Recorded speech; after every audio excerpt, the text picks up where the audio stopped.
રાણપુરના નાગનેશ ગામે દીપડો પાંજરે પુરાયો। છેલ્લા કેટલાક સમયથી નાગનેશ ગામ અને આજુબાજુના વિસ્તારમાં દીપડો દેખાતો હતો। સીમ વિસ્તારમાં દીપડાને લઈને ખેડૂતો અને ગામલોકોમાં ભય ફેલાયો હતો। રાણપુર વન વિભાગ દ્વારા પાંજરું મૂકતા દીપડો પાંજરે પુરાયો। રાણપુર વન વિભાગ, પોલીસ સહિતના અધિકારીઓ રહ્યા ઉપસ્થિત। દીપડો પકડાઈ જતા મોટી સંખ્યામાં લોકો થયા એકત્રિત। આખરે દીપડો પાંજરે પુરાતા ખેડૂતો અને લોકોએ રાહતનો શ્વાસ લીધો। કાલે આયા કોઈ રાઈ છે હે આ વાડીયા ને હા એ નંબર વાડી આ એક વાડી આ પણ ખબર क्या बताओ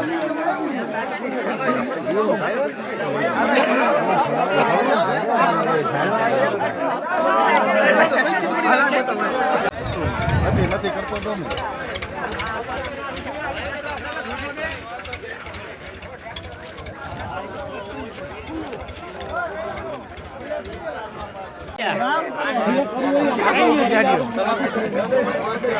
એટલે ઉપર ઓલું વાઈટ દો પણ તે આવે બહુ ચો લાગે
આમ એવું બોલો ફોટો વાળો લેતા જ આપણે આમાં